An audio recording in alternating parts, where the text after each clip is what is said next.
I have been waiting for some months for this full story. Grady has been very kindly filling us in on the progress of the HEBA, high efficiency broadband antenna. And now the FCC has granted authority to run it at night as well as day. And then David Maxson did his presentation at the NAB this spring. So all this is coming together now, and there's so many things that many of us would like to know. And so let's turn it over to David and Grady and enjoy understanding what that HEBA will do and what it can bring to the AM broadcaster. Gentlemen? Grady, I think you're first up. Thank you, Barry. I'm glad you all showed up today. We have a fairly full house for this, and that makes me feel good. And I'd really like to thank David for all the work that he's put into catching our documentation up to where we are in the research that we're doing, because we've been doing a lot of heavy lifting lately with basic research. John Garrett is along here with us. He's also helped a lot. You'll see him in the photographs in the presentation. And so, David, if you'll share your screen with the presentation on it. We've been doing a lot of work recently with our HEBA when we were offered the opportunity to apply to do a presentation in the engineering proceedings at the NAB in April. I decided it was time for me to stop wishing we could get a helicopter and make some actual measurements to try to figure out what the HEBA's elevation pattern actually looks like instead of just guessing at it. And I came into a little money in Florida, and I decided to just buy the helicopter myself. So can you see me? Can you see me wiggle my hand? No, we're looking at the screen, recent research and development of HEBA. Oh, okay, you can change, David. Yeah. See off to the side of the main screen. You want to go to the next slide, or you want to go to your mug? I would say the next slide. What's the alternative? Yeah. Yeah, look at your face. Oh, nobody needs to see my face. So here is the only actual HEBA that has been licensed in America. It's in Webster, Massachusetts. It got built in 2014, 2015, 2016, and it got licensed in 2017 for daytime only. We had a hard time getting the FCC to be able to trust what we were trying to say about nighttime operation in terms of interference to stations at a distance due to signal refraction underneath the ionosphere at night.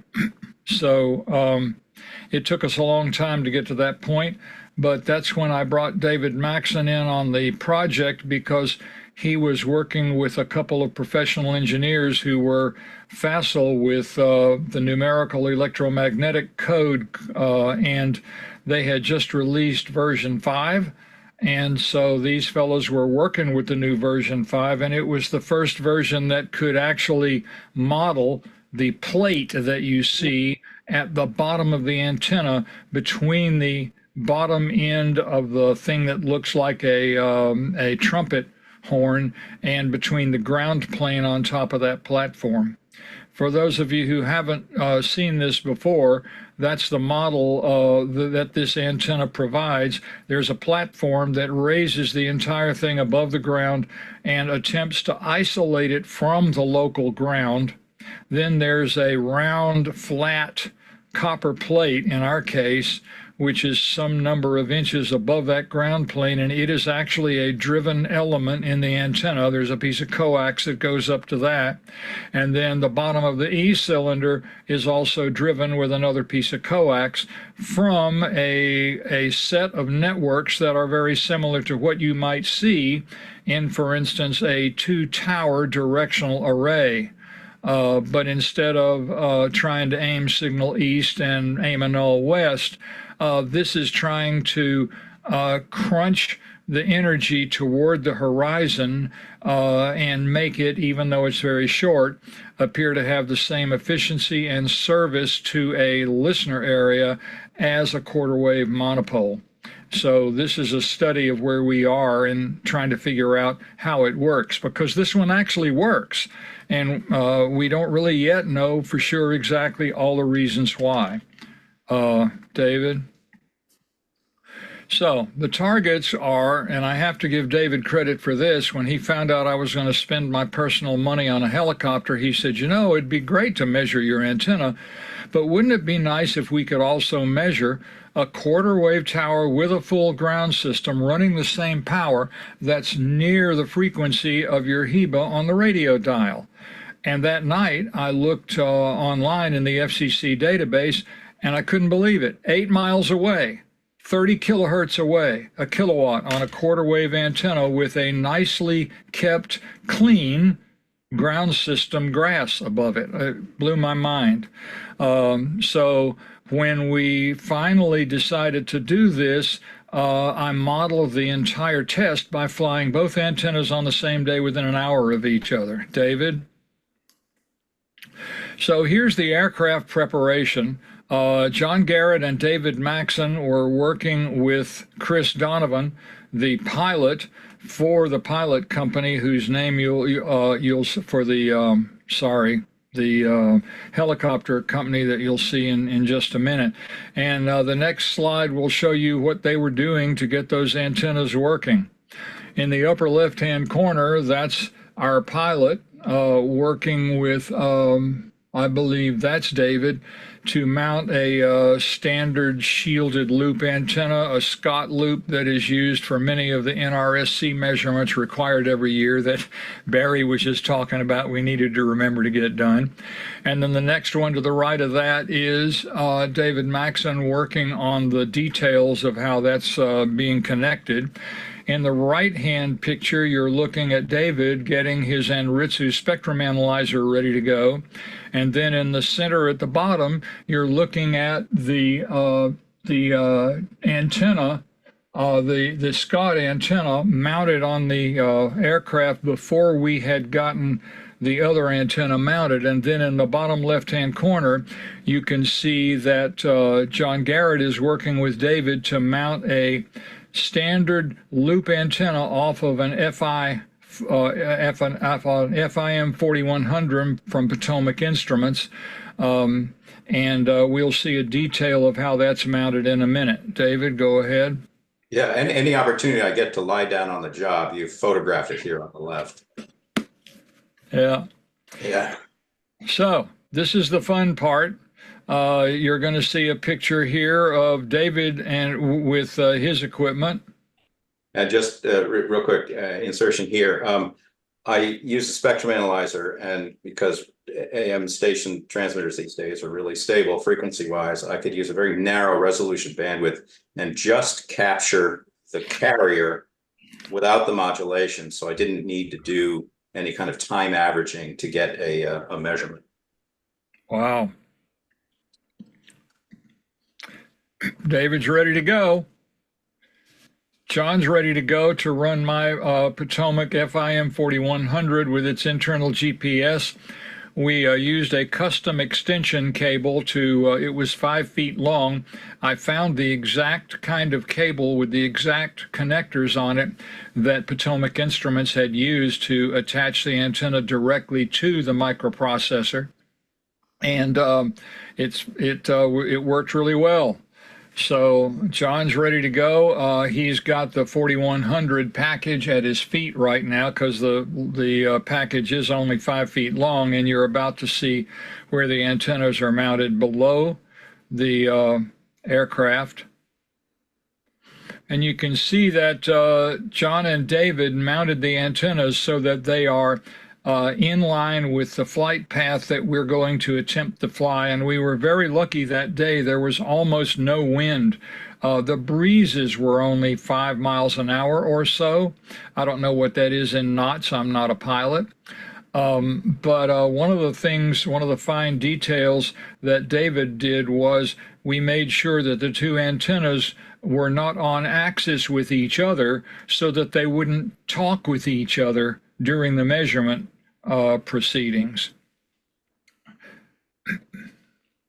And then David said, well, maybe we need to know how well these antennas work underneath the metal aircraft. Are they going to be directional? And he'll take over and talk about that part of this. Right. So the flight path was 1 kilometer above the elevation of the radio station's tower base. And if you're measuring from some distance out and coming in, you're getting a bunch of measurements with GPS coordinates attached to them. But we need to then normalize those measurements so we can present them on a graph. And the simplest way to do that is to simply scale them for distance, because their field strength, we just multiply it by the radial distance that the measurement was made, and we get a 1 kilometer, quote unquote, normalized value. Now, as you might recall, that the further out you are, the more the Earth affects the picked up signal, partly because the angle of attack between the tower and the helicopter is lower, and therefore the Earth has more of an effect on those lower angle, elevation angle radials. So I realized that, well, we're going to be hitting pretty much the front of the loops when we're 10 kilometers out, and we're going to be directly over the station when we're in hitting the bottoms of the loops with the pointing vector of the radio wave when we're over the tower. So just as a kind of double check to make sure we weren't making assumptions we shouldn't be making, we wanted to be sure that the antennas had in that arc, that 90-degree arc, that we had a good omnidirectionality of the pattern, circularity of the pattern. So in my backyard, we did a test, and we created I don't know if you can see my cursor very well, but a large panel with half-inch wire, welded wire mesh, a hardware cloth. We mounted the antennas underneath on two uni struts that were very similar in dimension and spacing to the pipes that the antennas were mounted on under the aircraft. So that was our simulated fuselage. Then we had mounted the electronics on top. We had to view that from a step ladder to be able to read the measurements as we did this. And you can see that we have the system on a gimbal here, so that we can pivot this fuselage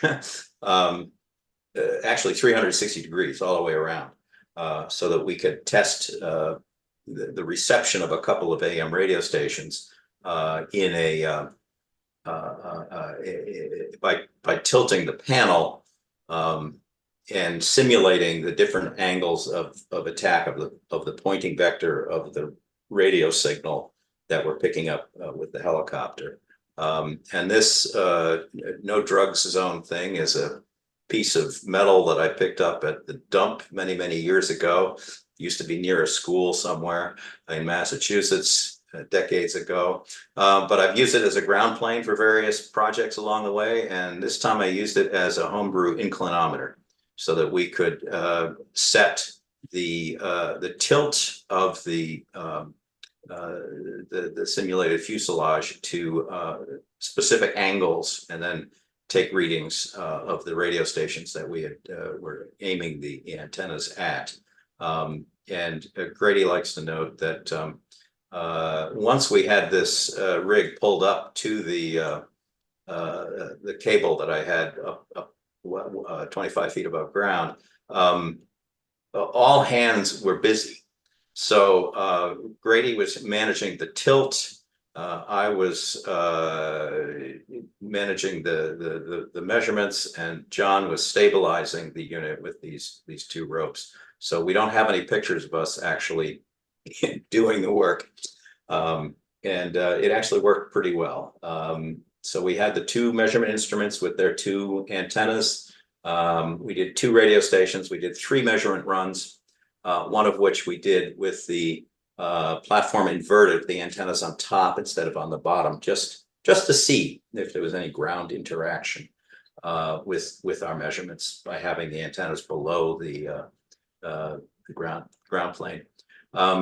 And what we found was that as actually you might expect with loop antennas, and the fact that you're picking up the transverse magnetic field in the horizontal plane, we have basically omnidirectional or a circular pattern in the plane of the loop. So we were comfortable after we did that our measurements were not polluted by uncertainty from the mounting of the antennas on the bottom of an aircraft.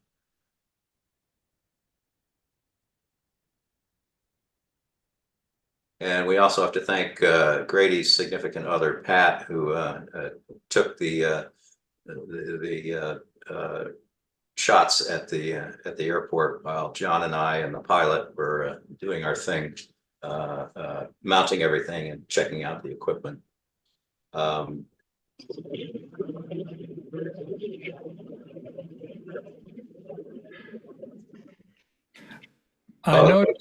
I noticed Bill Putney just asked a question about aircraft yaw. I might have mentioned earlier, we were very fortunate that day that there was no wind to speak of, and the pilot understood that we needed to keep the aircraft pointed directly toward or away from the antenna under measurement.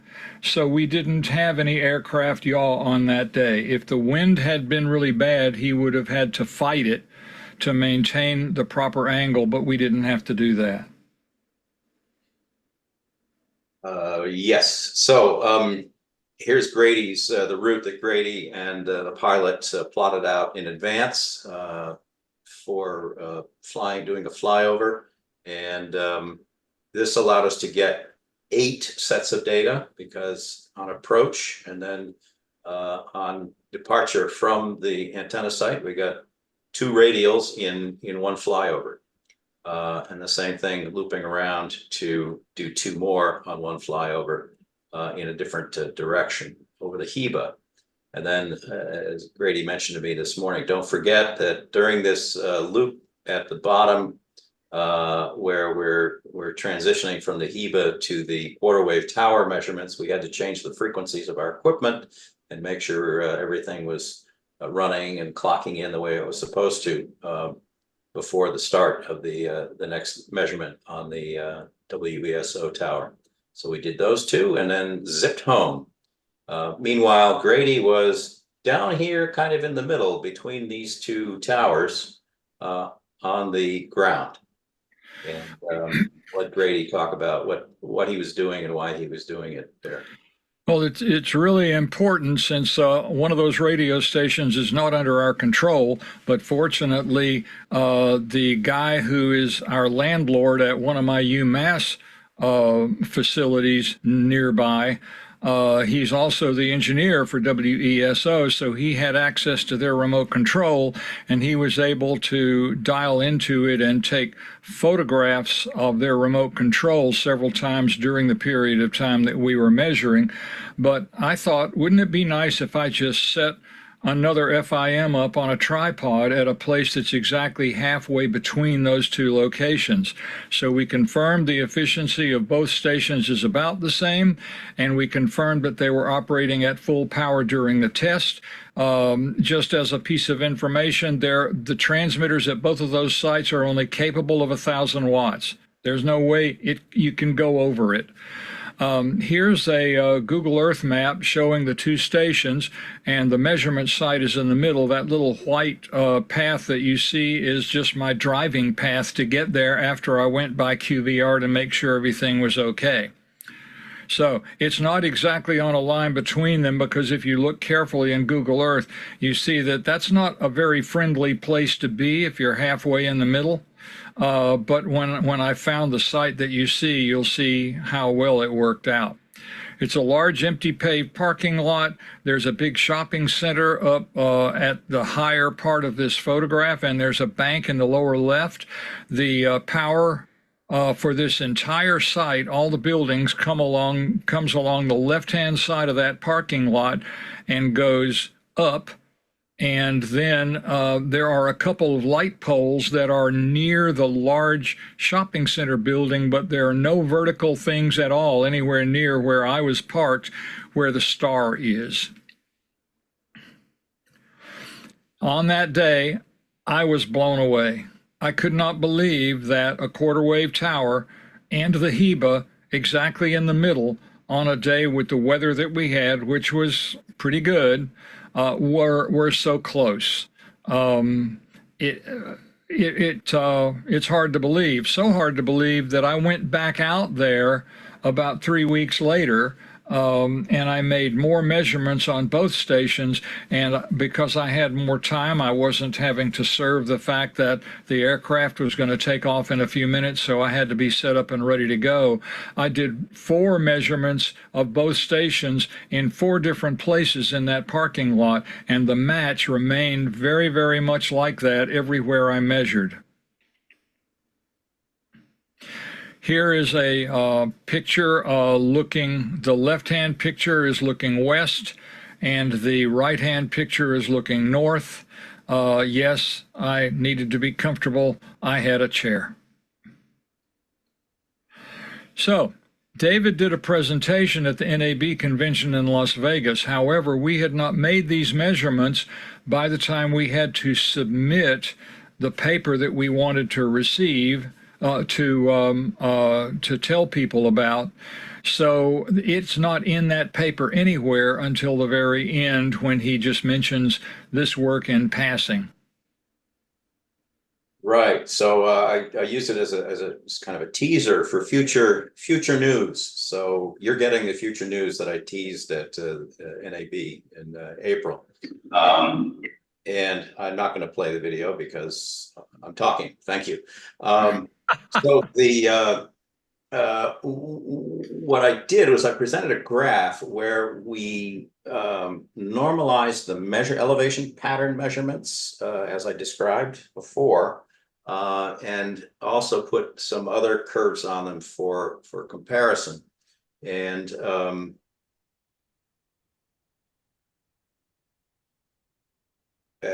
here we are. So first of all, you may be familiar with the FCC's 73.160 F theta calculations, and I think I did a talk about that the last time we were on this call, and how difficult it was to convince the FCC that we were actually making sense. And what I've got here is the F theta calculation scaled to the 1 kilometer field strength for the HEBA, that's the blue dotted line, and the same curve based on calculations based on these calculations include the electrical height of the antenna, and then that's scaled to the licensed 1 kilometer value for WESO with the orange dotted line. So these are the 4 measurements. The orange theme here are the 4 measurements of the radials over WESO, and then, as Grady mentioned, the 2 stations are both operating at full tilt from their transmitters, 1 kilowatt in. And as he demonstrated, the received signal strength at 4.5 miles, 7 kilometers, was essentially identical. Yet what we measured for the vertical pattern of the HEBA was about 6 to 9 dB lower than the vertical radiation of the quarter wave antenna. Now, as I said, these these curves are affected by the ground interaction with the signal as the helicopter is measuring the signal at greater distances because they're at lower grazing angles to the earth. And I'm going to show that in the next slide. All right, I've just described the two FCC theoreticals over here. But this triangle kind of illustrates where the Earth starts to interact with the measured signals. And recall that we're scaling the measured signals to what their equivalent would be if they were free space measurements, and we were at 1 kilometer rather than at 10 kilometers or 5 kilometers, and so forth. And what we see is as you might expect, the asymptote of both of these patterns pretty much converges. And it converges on these little red hashes. So what I did is I took a number of measurements that were taken at about 10 kilometers during different proofs of performance of the HEBA, and scaled them using the same methodology by multiplying them by the distance from the tower of those 10-kilometer measurement points. And those line right up with, so these are on the ground measurements that are scaled in the same way that the helicopter measurements were scaled. And they line right up with the asymptote of both curves. And we would expect, based on Grady's demonstration of WESO's performance, that if we took measurements at 10 kilometers from WESO, we would get pretty much the data in the same area. So what we're seeing is that both stations are putting out ground wave that is the same. But what's different is the sky wave, the elevation, higher elevation angle radiation is much, much lower with the HEBA. So I've described a little bit about the red hash marks. The other thing is, just for grins, I put in the FCC theoretical based on our NEC modeling and based on what the FCC would say would be our received signal strength of the HEBA as a classic short antenna with no ground system. And this is what the curve would look like. So it's interesting that the skywave component, the upward radiation, is consistent with a short antenna. But the ground radiation, and it's been measured multiple times, is if not comparable to, at least competitive with, a quarter wave tower with a full ground radial system. Granted, the ground radial system might be of a certain age, it might not be perfect, but it's still very impressive. So what I conclude from this is that we are getting the field strengths we're getting, and it's been repeated and it's been consistent over numerous years. It's as if the HEBA is sacrificing skywave and pushing more energy into the ground wave by some means that's related to that special D plate that's at the base of the HEBA E cylinder of the radiating element. And this is really fascinating, and I've really perplexed my modeling guys because they're still trying to figure out how to use NEC to model Earth in a way that captures this. And then the last thing is, and I can invite John to talk a little bit about this, is drone measurements that they had done several years before. And what I did here is I put in a line at roughly the point at which the ground interactions, the Earth's interaction with the received signal to the helicopter starts attenuating the received signal. And if we see here, these these are the drone measurements from, it was like 160 meters out, that John and Grady did. And we could see that where we would expect at, 3, 4, 5, 10 kilometers out, we would expect this curve to duck back in and reduce. At less than a kilometer, we'd expect something that would be more shaped like the FCC ideal prediction. So I scaled the drone measurements from 160 meters to 1 kilometer and referenced it to the field strength at 1 kilometer. And this is what the drone measurements show. What they show are something that's pretty consistent with our measurements of the upward radiation when they're unaffected by Earth absorption.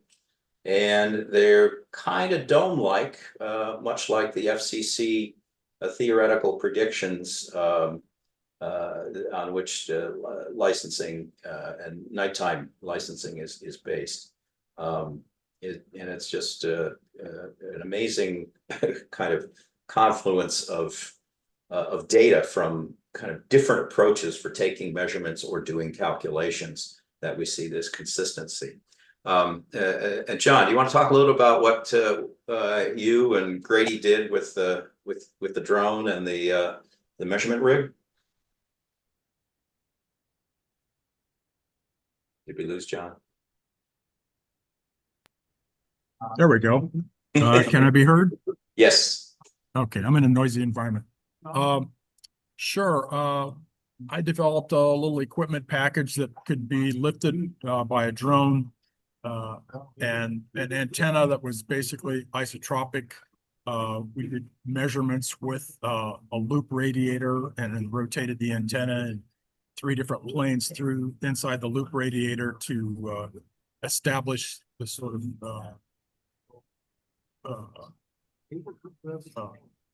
polarity, spherical pattern of the receive antenna. And then we did a series of measurements in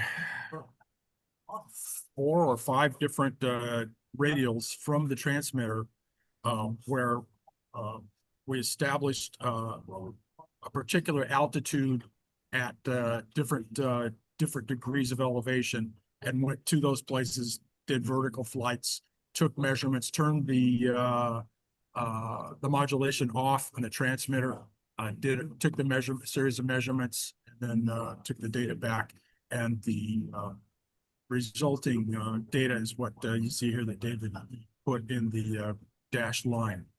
And we were quite pleased with it, and I'm really pleased that our helicopter measurements correlated with that and did an even better job, I think. Great, thanks, John. So, wrapping it up, this is something that Grady has been sort of the cheerleader on for well over a decade, is that the measurements demonstrate that the ground coverage of the HEBA is competitive with a quarter wave tower, and it's been consistently that way for years. And from my perspective, there is no magic here. It's just that we have not figured out how to model the ground component using conventional numerical electromagnetic code. It does have ground functions in it, but I think they're not, they don't go back to deterministic first principles. I think they are estimates, kind of the way with computer propagation modeling. You can estimate the effect of clutter by putting in a clutter factor. When NEC does modeling of Earth with conductivity and permittivity, it's using some standard equations that are really based on the 1938 science that the FCC based the AM rules on, which is very reliable at producing measurements or predictions of measurements of conventional antennas. at a distance. So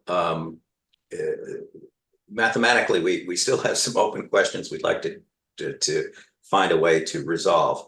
And as you've seen, the skywave component is significantly reduced, and I have no question about those measurements, because as Grady pointed out, we did those measurements all within 90 minutes of each other with the same equipment. The frequencies are very close. The powers of the stations are the same. So there is an obvious difference in the vertical component from the HEBA. And that's it. Thanks for listening. Thank you, gentlemen. David. Thank you, John. Thank you, Grady. There's a couple of questions over there on the right that, David, why don't you take a minute and look at the chat? And John, you have anything that you'd like to add at this point for us? Well, Can't hear you. I think the implications of these measurements are significant for what I call near daytime broadcasters, people who have to run 20 or 30 watts at night and effectively don't really have a station. If this proves out well, using an antenna like this, you might be able to run 500 watts at night and cover your local city. And the difference in a local station that serves a local market means that you have an opportunity to do things like cover local high school and college sports, which are a great revenue generator at night, and that a lot of people don't have access to now because they really don't have much of a station at night unless they have an FM translator. Thank you, John. One thing that we should also make clear, this radio station is one that the way this happened, the FCC simply does not allow experimental work to be done in the medium wave broadcast band unless you have a licensed facility. So we got a couple of people to join our board of directors and become investors, and their part of the investment was partially to allow their radio station to be used to make these tests and to replace their tower with a HEBA. And they knew that they would go through a period of time where they would suffer some coverage issues. They were on a long wire for a long time, several years, before we finally figured out how to Kurt Gorman from Phase Tech spent many, many, many hours out there, and he finally wrapped his head around what he thought was happening with the elements and the drive impedances.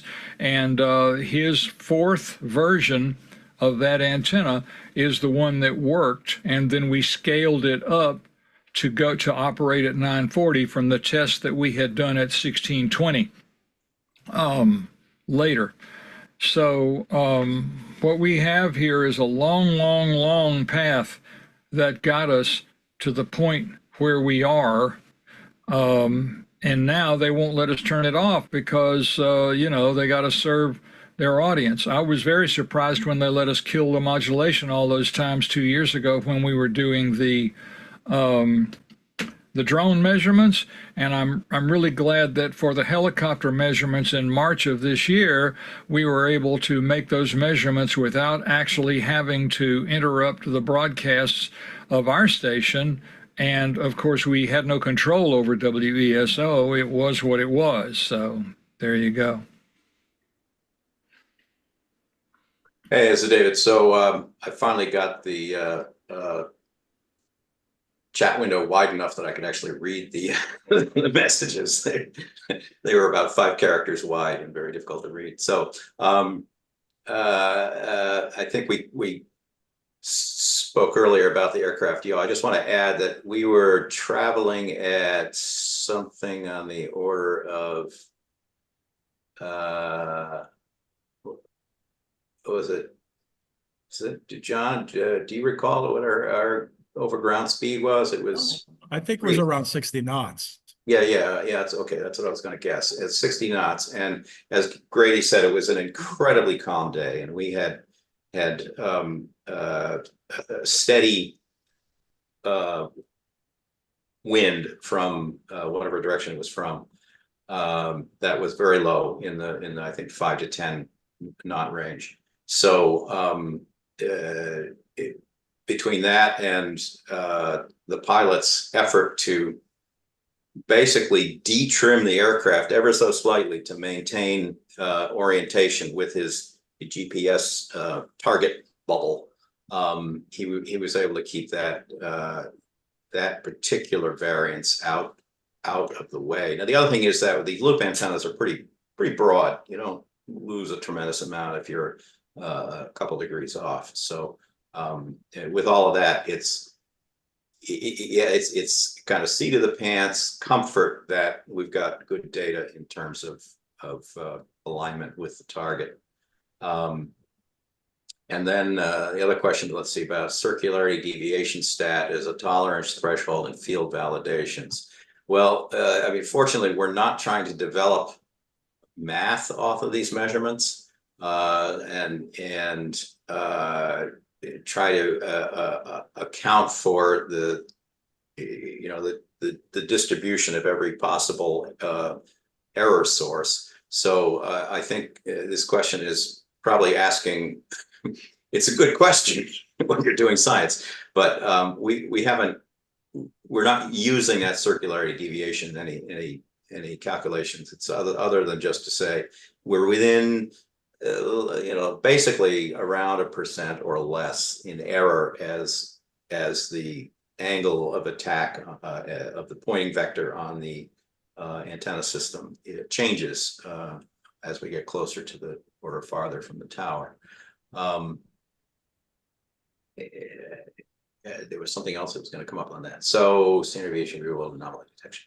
So, oh yes, the other thing was that there is a 600-foot radio tower that's like a mile or two from the HEBA antenna in a particular direction, and the radial that went by the HEBA in that direction had some interesting squiggles in the results on both receiving instruments, and so I think what we found was that it was in a wedge where there may have been some reflection or re-radiation, whatever you might want to call it, that was putting a bulge. You may have seen a bulge in one of the in the plot in one pair of the plots of the HEBA, and that we think was contributed by the presence of that structure. So I think there's more noise in the measurement than would have been the result of either the circularity of the antenna patterns or the yaw of the aircraft.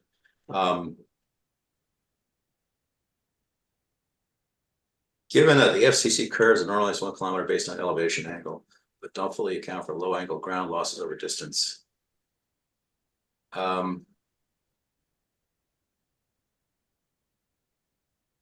Yeah, I'm not quite understanding your question, Chuck. The first part is normalized 1 kilometer based on elevation angle, low ground losses. If in those curves that we measured, if I were to say that the Earth was rocky ground and correct those curves for rocky ground losses, we would end up with dome-shaped curves that were more like the FCC curve, if you see what I'm saying there.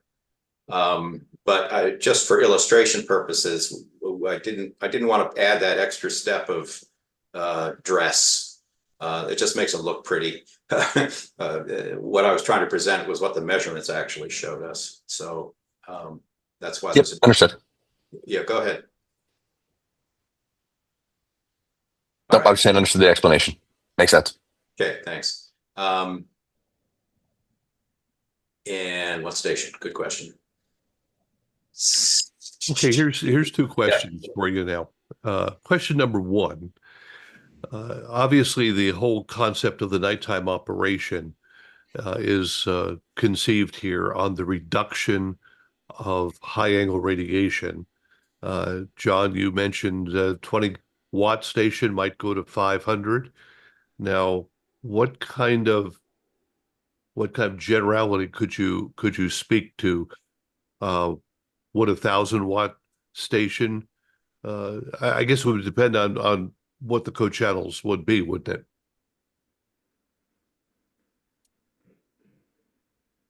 Yeah, I think whatever the code channels would be and what kind of other restrictions a station might have.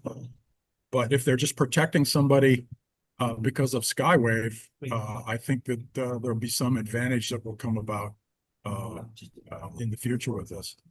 One thing we should mention with the helicopter measurements, we also had a video of the control panel of the helicopter for the entire flight. So we knew exactly what our heading was and what the wind speed was and overground speed, things like that. Is there mathematics available to show if somebody is watching us right now or later with, let's say, a kilowatt station that has to cut down at night? Would it be easy to calculate what he could have? We're not David at that question, point I yet. think. We're not quite there yet.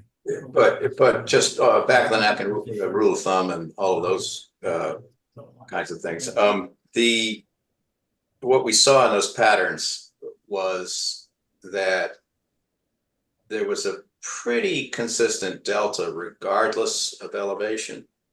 So if at one elevation it was more bulged than at another elevation, it's more bulged in both the HEBA pattern and the quarter wave tower pattern. So as a rule of thumb, what I was looking at was something that was approaching a 9 dB difference between the average of the HEBA set and the average of the quarter wave tower data set. So let's say you're trying to predict a 30 to 35 degree departure angle from some station at some distance. If the delta between the two patterns is 9 dB, then whatever you're licensed for now, you could increase by a factor of 9 dB. I said 6 to 9 because there's some wiggle room in there. But that is, as John was pointing out, is if that's the only or the dominant thing that's restricting your power, you would have to look at other directions and other stations. So you'd have to find a station that has the most restrictive issue and see what happens when you increase your power by decrease your skywave by 9 dB and see what happens. Has this been done for this station now? Oh, no. No, the difficulty is, as we learned by trying to get the nighttime pattern approved just based on the FCC theoretical,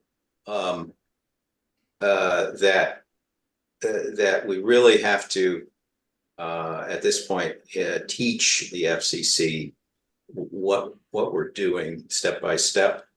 Yeah, I understand it. It's Yeah, you're good with the bureaucracy, and you're dealing with them being very set in their ways. The question I'm kind of asking here is, WQVR, have you? It was just mentioned it's on a Canadian Clear channel. Have you?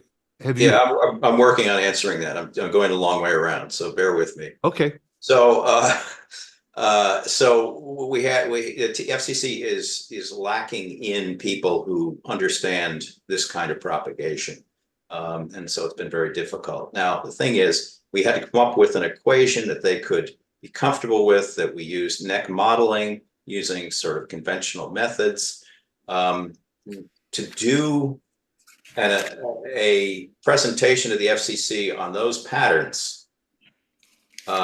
We need to have a computational modeling that reliably predicts those patterns. And unfortunately, our computational modeling right now is predicting those patterns, but it's not predicting the ground performance that we're actually getting.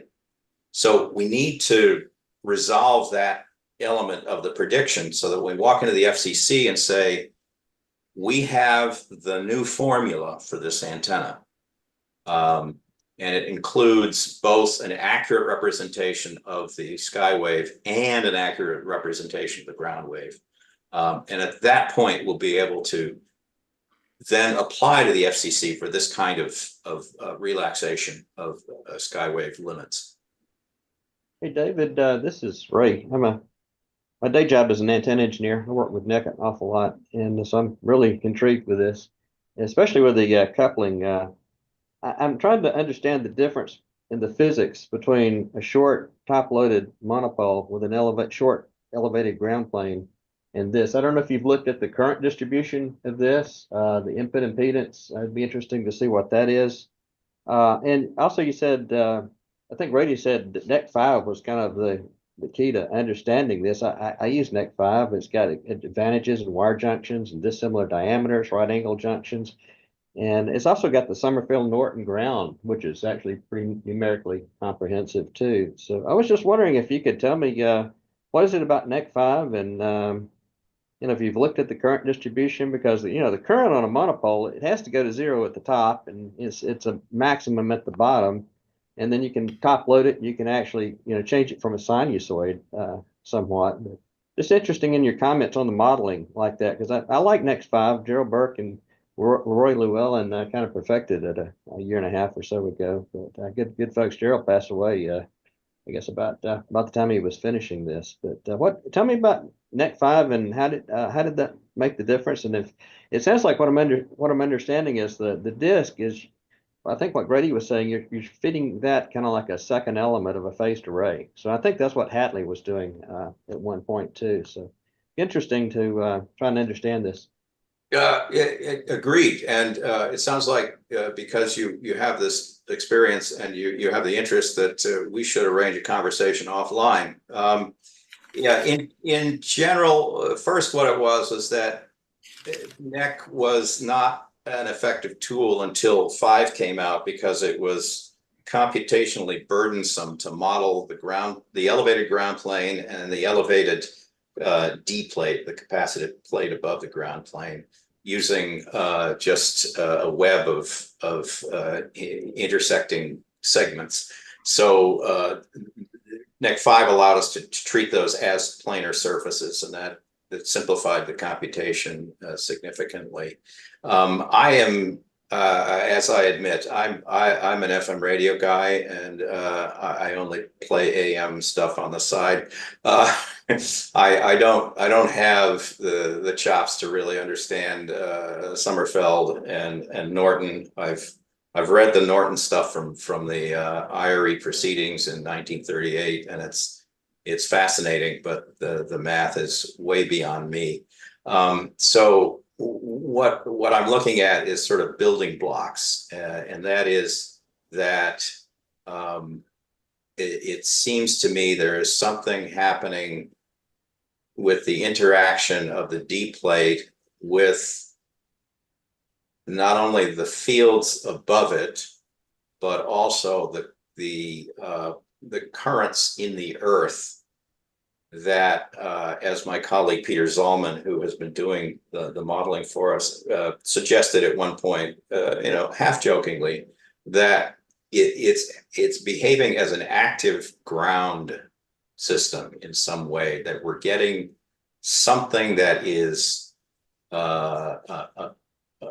reducing the ground resistance, or putting more power into the ground, either way you want to put it, to compensate for the ground losses that you would expect from an electrically short antenna with no ground radius. And yeah, as far as the Hatley Kabari stuff, they were working on a principle that they had broken the Maxwell's equations, they'd broken the laws of physics, and they needed to be rewritten. Whereas my approach is, No, the math is there. We just have to get enough smart people together to figure out what it is that we're missing that's not modeling this. And I think one other difference from 20, 30, 40 years ago is that Worldwide Antenna Systems is being completely transparent about what it's measuring and what it's seeing. And that was one of the challenges that was reported in the past, was that I know a number of people who went to Egypt and were not allowed to go inside the transmitter shack to see what was going on with the HEBA that was there at the time. So long answer to your question. Love, as I say, love to chat with you more about this in more detail if you're interested. And if so, reach out to Grady. Yeah, I think it's pretty revolutionary. I mean, yeah, it's I'm just trying to understand the physics. So so are we. that would be good. There was a lot of when the Hatley stuff came out, there was a lot of aerospace companies that were all enthralled with it. It was going to be the biggest thing in the world. So we were all trying to figure that out too. Yeah. But, you might want to look at Whipple D. I use that a lot. It's a method moments program that's kind of a step up from NEC actually. And yeah, I was kind of surprised. You said you were numerically computationally challenged by the.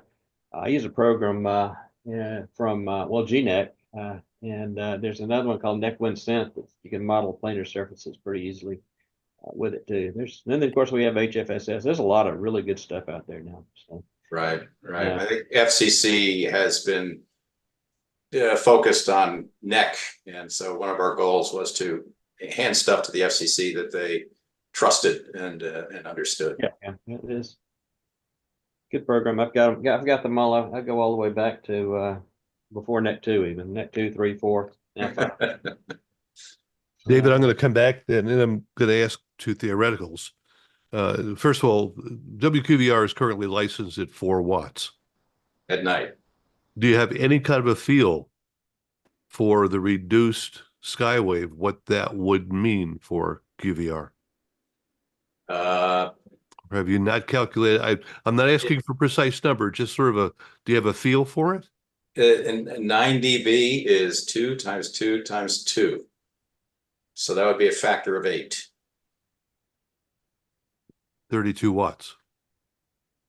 Right. But if you were licensed for 50 watts, now you're starting to get into a range where the benefits might be more significant.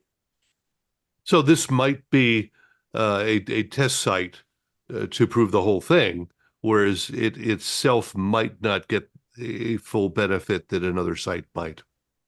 Well, there's a problem too in that because the government in Canada has to be involved in any change at all to the operation of WQVR because that license is granted under an international agreement, it just complicates so much anything that can be done there I don't see it ever happening. I think we have to build more of these antennas and possibly on frequencies that are not subject to international agreement, such that the FCC can be a little bit more open minded and experimental about what they do.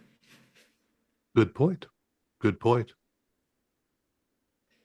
Because you never know. It might just be one day that the government in Canada would suddenly just say, oh, we'll work with you.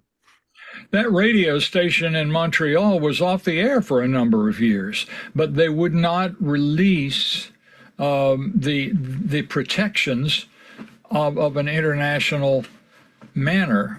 They never let American radio stations do anything that would pollute that airspace because they thought they might come back, and then sure enough, Montreal got purchased or at least controlled by a commercial private entity, and they're back on the air now making money with it. So they're going to be very careful. If you start to raise power, they're going to want to know very carefully what happens.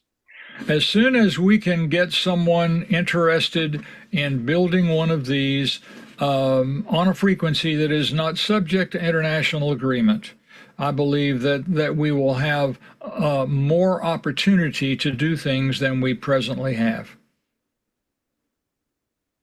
if the experimental period allows you to run your daytime facility at night for testing purposes, I'm just theoretically here, could you go out to a same distance as that Montreal station in the other direction and measure what the field would be?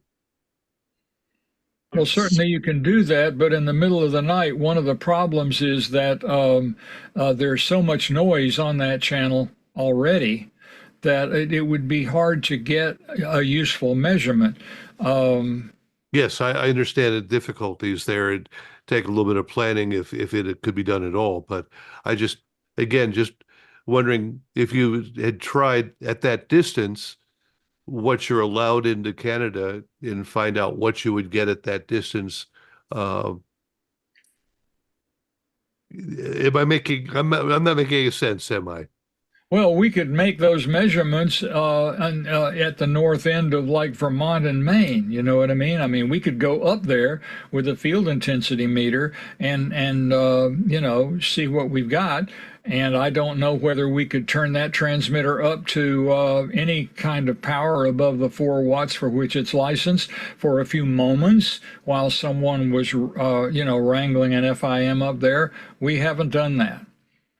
And I might just add, one of the differences here is when you're dealing with line of sight propagation, you have some ability to do repeatable measurements at a fixed location. But even with propagation of FM and VHF and UHF TV, you have 50-50 curves, you have 50-10 curves. They're all probabilistic. Yep. And this is why the FCC doesn't allow you to go out and measure your skywave 100 miles away at night, because what you measure tonight might not be what you get tomorrow or the day after. So it's really based on sort of a probability function that X% of the time you might get an interfering signal at level X with a radiated power on your departure angle of level Y. So in other words, my question really is sort of premature in some fashion and needs more study and understanding to get there. Harold, I see your hands up. Very good.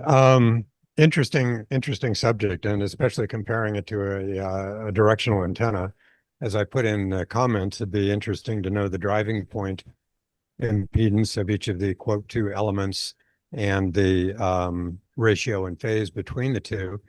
The elevated ground is also interesting. I'm looking at a IEEE transactions from September 1971 on using elevated radials for ground-mounted towers.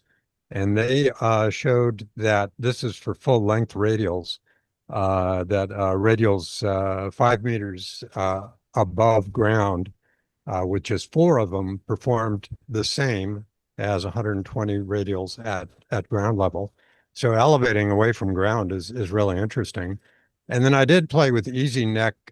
It's been a few years, so I don't remember the exact results, but I just took a quarter wave vertical antenna in free space, moved it away from the ground, and varied the radial length. As I recall, it resulted mostly in a change in reactance of the driving point, not much on the resistance and not much on the pattern. But again, it's been a few years, so I don't remember much. So anyway, it's interesting what you're doing here, and I just thought I'd throw in some comments. Thank you. Can you hear me? Yep. It's interesting that you bring that up because many years ago, I was challenged because one of my clients had a tower that was in a river floodplain, and the ground system was destroyed. And so they made a deal with Verizon or AT&T or somebody to replace their tower with a new tower that was better built. But in order to continue to run the AM on it, we had to A, shunt feed it, and B, do something about there's now no ground system worth anything at all. And I did exactly what you say. I said I built an elevated ground system on utility poles, 6 radials that went out only about, I think, 100, 150 feet. But we did measurements, and we discovered that this thing was within a half a dB of omnidirectional, and the FCC granted it, even though it was slant wire fed with a very low attachment point. I think the call letters were WCMX, and they were also right in the middle of the AM dial at 1,000.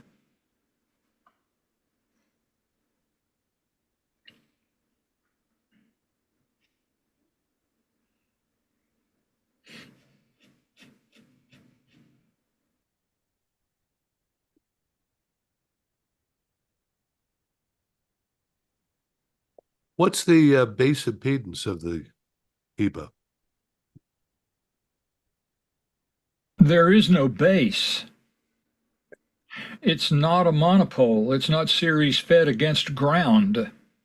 It is a 2-element antenna that is purposefully disassociated from ground as much as we can possibly do it.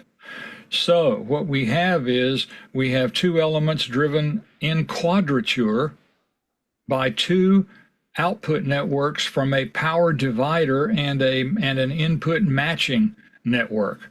So we take the 50 ohm output of the transmitter, it goes through a T network that matches to the drive point impedance of the splitting bus that then feeds 2 more networks, one of which feeds signal into the D plate, one of which feeds signal into the E cylinder. Nothing is driven against ground, so there's nothing called a base. Okay, how about a drive point impedance? Well, and I think Grady's spot on. Let me try to hit it from another direction, and that is the E cylinder is behaving like a short electrical radiator, and you might expect that it would have an impedance of such a device. The D plate is like a plate of a capacitor, and you might expect it to have an impedance of something like a capacitor.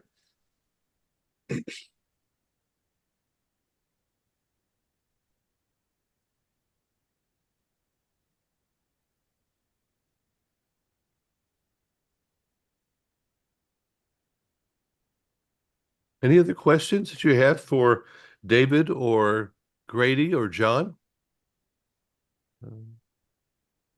Or have they explained it so well that you don't need to know anymore?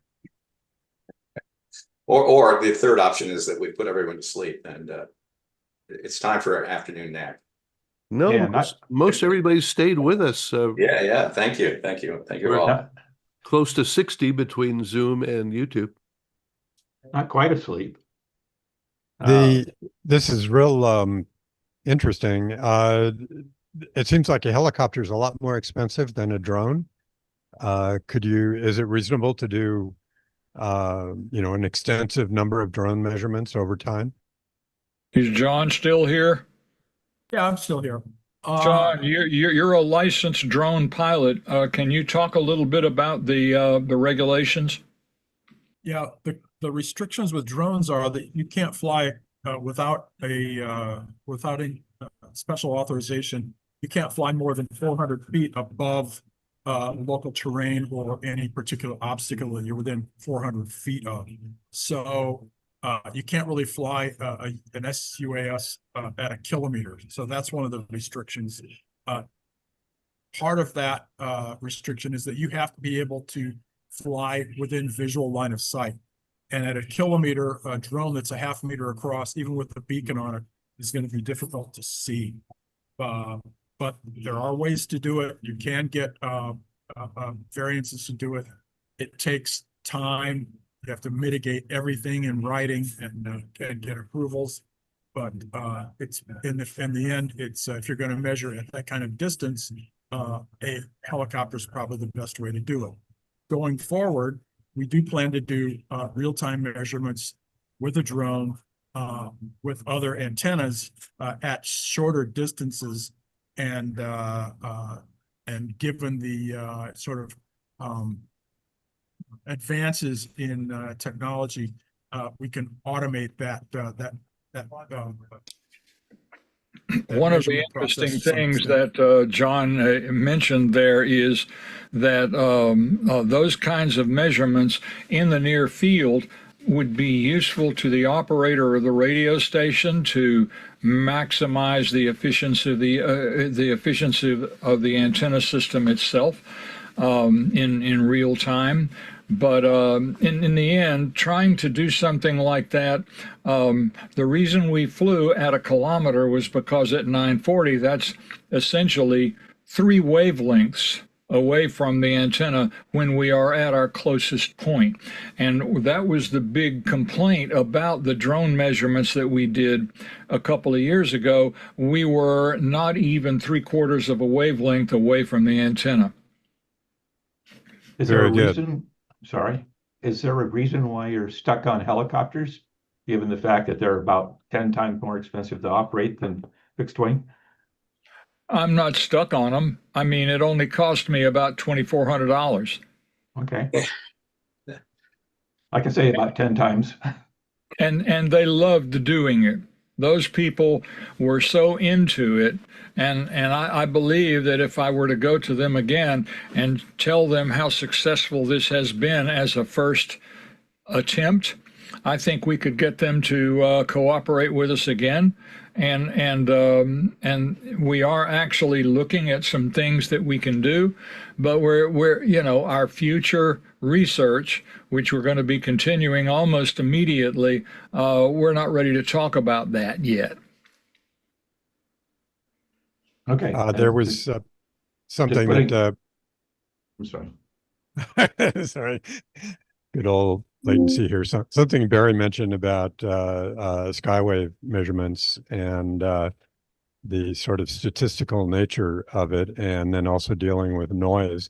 I've got another, I think it was an IEEE paper on using very narrow bandwidth field strength meter, similar to what was done here, and setting a transmitter off by 10 hertz or something like that. So you could measure it alone. And then also there'd even be possibility of using synchronous detection, switching the frequency back and forth plus or minus 10 hertz, so you know that you're measuring the right signal. So then you could have a automated field strength meter at some point and get long-term continuous skywave measurements. So you could develop your 50/50 or 10% skywave. So it'd be a fun experiment. I agree with that. I've read some of the early papers on AM. In fact, there was a fixed wing aircraft that was used to measure vertical patterns at one point in the 1930s. And then in the 50s and 60s, some of this had more to do with UHF and microwave when they're dealing with trying to do fixed hops, not so much ionospheric issues, but other kinds of atmospheric issues that they collect a ton of data in order to come up with the probability curves that they use to then predict performance and to identify interference thresholds. So I like your idea, Harold. I think for it to be something that would be useful in a regulatory sense, we'd have to do a lot of those because the ionosphere is not a light switch, but something that varies from day to day and from time to time,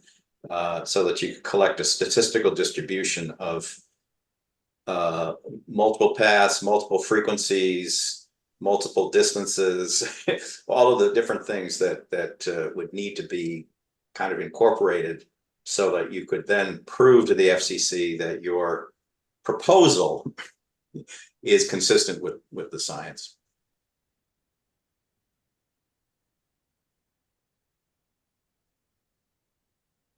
Very good. On collecting tons of data. I did a lot of AM field Yeah. strength measurements, walking over mountains and stuff like that, and wished I had a field strength meter with a GPS and a logger on it, and I would just strap it to the side of a cow and come back a week later. Right, right. That's a very moving statement. Quick question to you guys. I'm curious as to why we're not leaning more into like the software defined radio nodes to kind of render all of this a little bit more obsolete, right? We can get overlays, we can get ionospheric data, we can kind of ingest that all at one time, rather than do it one time and extrapolate that data for all time. Any thoughts around that? Am I missing something as to why we're not doing that? Mission creep. What our goal is to get the HEBA into a position where it's recognized as an effective antenna with very special properties that will be useful in certain use cases. And if we can follow whatever science the FCC has already relied upon and amplify on that, that's the shortest path to a solution. And as I say, I think there is a lot of science out there on AM nighttime propagation on which the FCC's rules are already based. And I don't know that we need to go back and revisit that. On the SDRs, I think the lack of a calibrated antenna. Oh, welcome back. Where you can actually say this is what the field strength is, rather than just so many dB signal to noise ratio. I have done interesting stuff to me anyway on SDRs, looking at how the bandwidth of fades and how deep the fades are, things like that. Yeah, you have to own those nodes yourself, right? So you could have some control rather over that layer. You wouldn't trust like kind of random nodes. Yeah, for my fade stuff, I just used a random node that I knew where it was. Fair.